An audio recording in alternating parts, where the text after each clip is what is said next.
I wanted to spend some time talking about the customization in World War III. I don't have a script or anything to read off this time. I'm just kind of winging it, so you'll have to deal with my not really knowing what I'm saying at the time as I'm going. But anyway, let's start. So apart from there being not a lot of identification and customization right now, that's not really an issue. Not too worried about that. One of the odd things I did notice though is, and I thought it was kind of funny, is that there's the New Zealand flag here, but not the Australian flag. I just think that's funny. Anyway, but as far as weapon customization goes, it is absolutely phenomenal. It is incredible what you can do here. Apart from there being, even in this alpha, a fairly good selection of weapons. I'm fairly certain there's going to be a lot more than this when the game actually releases, or at the very least further down the track. By the sounds of it, they might be doing more tests and things later. But in the meantime, for now, this is what we've got. Now, as far as the actual detail of it, it's really good. I mean, you can select different sights and things, and the layout as well is way better than the original. I didn't have too much of an issue with the original, but at the same time, I do think this is much better. Everything's sort of categorized, and menus are a bit easier to go through, a lot cleaner. And you get a nice visual representation of what's going on and descriptions of each part you're looking at and how they affect the weapons, ADS time or whatever else that has an effect on. So it's very cool, and there's a ton of stuff in here. So yeah, it's great. I've not messed around too much really with the game, unfortunately. I've just had a flat out, or not just this weekend, I've had a flat out month. But this weekend, actually particularly this weekend, has been really flat out for me. So unfortunately, yeah, I've not been able to unlock everything and mess around with everything. I only managed to make it to level 26, and it seems as though it might have stopped now, the test, 5 hours early, which is a bit of a shame. But that's okay. At least it gives me an excuse to get in here and start talking about some stuff rather than just playing. Because I've got a bunch of videos I haven't uploaded yet. I'll get to that at some point. So I've gone through some of the customization for each of the weapons I've unlocked. But as you can see before, there are some things I haven't unlocked. What else is there? Yeah, the other sniper there. So yeah, there's a couple of things I've not unlocked yet. But for the most part, I've got all of it really. Just the shotgun and the sniper. They're the only two things. So everything else, yeah, I've gone through and done a similar to what I've done with the other customization videos, where I'm not talking, I'm just sort of going through each option so you can see what there is available. So yeah, I'm not sure what else. Oh, I mean, apart from the actual weapons themselves, I haven't really shown it yet really much. But there's the different armors you want to wear, and each one has a weight to it. So the better ballistic protection the armor has, the more it weighs, the more it slows you down, your movement down, things like that. And there is a weight limit, so if you look up the top here, you can see reach weight limit with this. Whereas if I was to use something a little lighter, then I'd have a little bit more room left over for other things, whether it be attachments or a bigger weapon. So as an example, if I wanted to use an SMG or or a shotgun or whatever I wanted to use instead of a pistol, I would need lighter armor because I'd be over my weight limit otherwise. One of the other really cool things that seems to be new is the backpack, where you can add in attachments that you can swap over with your weapons.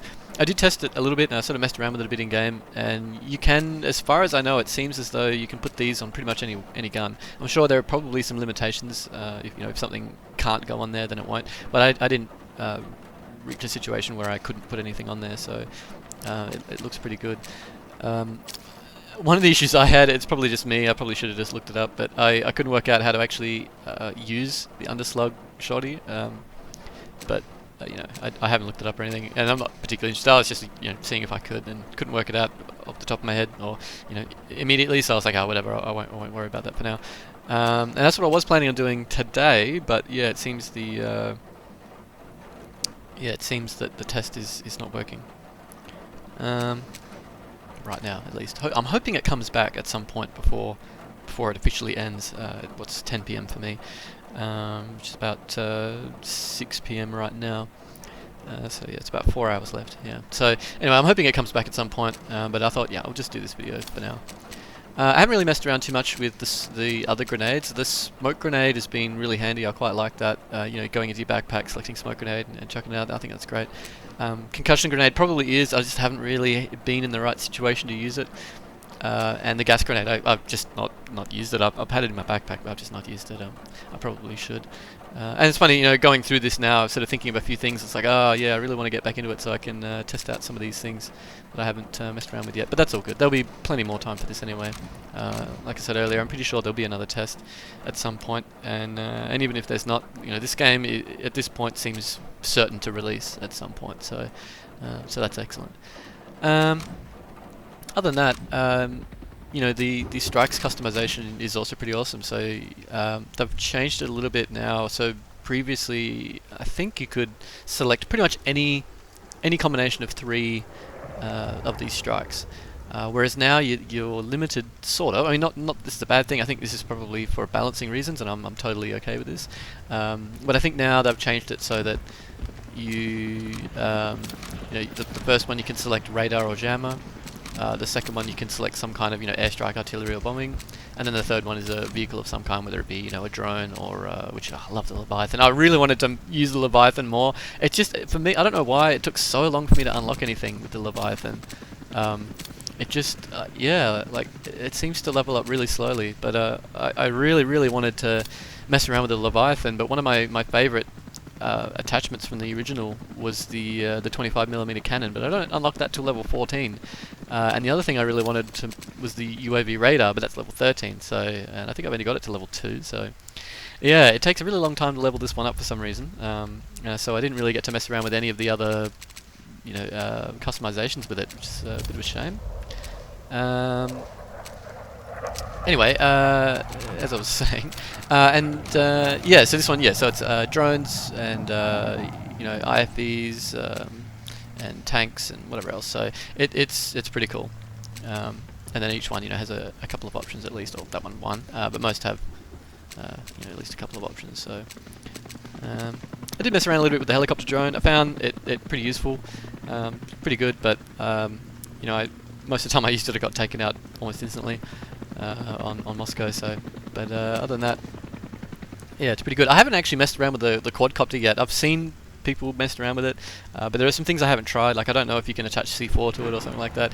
I'm assuming you probably can, but again, not that you really need to, because this thing does explode. You can detonate it remotely, so you don't really need to even attach C4 to it, but I'm sure someone's going to try that. And to keep this quick and not to drag it on too long, because I'm sure many of you know what I'm like, I'll just talk quickly about the character customization. So they didn't give us a lot of the character customization. As far as I know, there's nothing really we can mess around with. It's all pretty much locked. Again, not that that's an issue. I don't really have a problem with that. But they've given us sort of, you know, a few little things. Nothing else can be unlocked during the alpha at this time. Yeah, I mean, but by the looks of it, you know, not that we can even really preview any of it. When you sort of select it, it doesn't show, but that's okay. Most of it looks pretty cool. I'm always a little wary of, you know, I don't want things to get too Call of Duty, you know, as much as, you know, like I play Modern Warfare and, you know, I enjoy it and that, but one of the things that's always bothered me about multiplayer games is all of the bright, colourful skins, you know, big pink and green skins and stuff like that. I'm not really too into that stuff myself. You know, and I noticed when you look at some of the weapon customization, there are some interesting skins in here that I'm not too sure how I feel about. I mean, most of them are okay. You know, they're pretty subtle. That's okay. But there were some that I was looking at, going, oh, I don't know. Is this gonna, you know, this might look a little bit Call of Duty? Like, yeah, look at this thing. You know, neon. So yeah, there are some little things that are sort of like, oh, I hope people just don't use it. To be honest, I'm hoping people everyone, you know, who plays this has the same feeling I do. There's nothing better than a nice, just plain old gunmetal grey gun. But that's just, you know, that's just my opinion. If it was up to me, I wouldn't have any skins for guns. But you know, obviously that's a thing that is sort of a requirement these days for games. I think it's expected that you're going to have you know, skins and things. So that's okay. I can look past that. There is a showcase mode, but I found you can't move it around manually. It sort of just does its own thing. Not that that's an issue, but it would be nice if you could actually move it around yourself and have a good detailed look at your gun. not a criticism as much as just a, it'd be nice, but not an issue. And this does look pretty awesome. And while I'm on it, I mean, not that this is what the subject of this video is, but the graphics are great. I'm really enjoying it. I was a little apprehensive at first, knowing that the Berlin map had been totally changed from daylight to nighttime and raining to daylight and nice and bright. But I like both maps. I like the original Berlin map and the new one. They're both great. I'd happily have both. I really like the atmosphere of the dark, gloomy rain, and I can understand why they want to change some things to not have so many dark shadows and things. I do think though the balancing should help with some of this stuff. So as an example, like there are torches and things on guns, and some of these do they have passive spotting and stuff like that. So I can't imagine that someone sitting in the shadows is going to be that much of an issue, so long as people bring the right weapons to the right match. So if you're bringing a weapon without a torch or any kind of passive spotting, well then you're probably going to get shot from the corners in the darkness all the time. But if you're bringing in a weapon with a torch or any other kind of spotting or anything like that, then I don't really see it's a problem. And to be honest, I never found it a problem in the original version either. I had no issue with getting shot from a dark corner. Good on them, so long as they move, because if they don't, I'll come back and kill them. So I don't know. I feel like people are a little bit. I don't know. Maybe it's perceived that people are more concerned about this than they really are. Because I've never heard of anyone having an issue with the dark corners in the original Berlin map. So maybe it was something that was mentioned at some point and I missed it. But I just feel like it's not a problem, especially for this type of game. This isn't Call of Duty. It's not meant. Well, I don't know. I say these things, but it's hard. So I feel like it's not meant for the same kind of players that would frequent Call of Duty. The sorts of players that buy it every year after year. I feel like it's more for players who are interested in a game that's good for whatever reason, whatever makes it good. And in this case, it's sort of tactical realism as such. On a scale that lets it still be fun.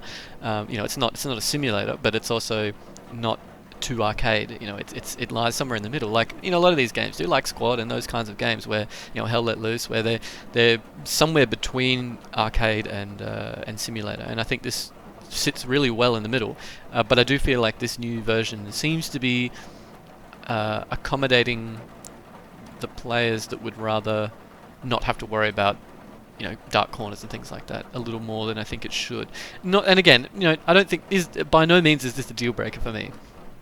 Whether or not we get a dark map or not, I'll still be playing this on launch and in any other opportunity I get in between then to play it. So I absolutely love this game. I've always loved this game ever since I first played it, the original version. I'm absolutely in love with this, and if you've seen a couple of the older videos I did, this is the first time I ever had my voice on my YouTube channel was promoting this game, because I was so excited for it and really wanted to promote this game, particularly here in Australia, where there's a little less awareness of this game here.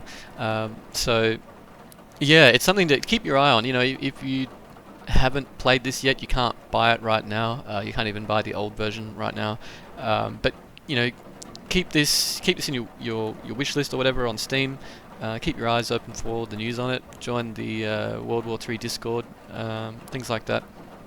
Because this is a fantastic game. It is really, really fun to play. And if you enjoy those games like Squad and Hell Let Loose and those sorts of games that are somewhere between arcade and simulated, this does a fantastic job. And for 99% of this is better than the original version. And the very small things that I've mentioned that I wish were different or could have maybe had both, like the map, things like that. There's by no means deal break. It's not even close. This game is awesome.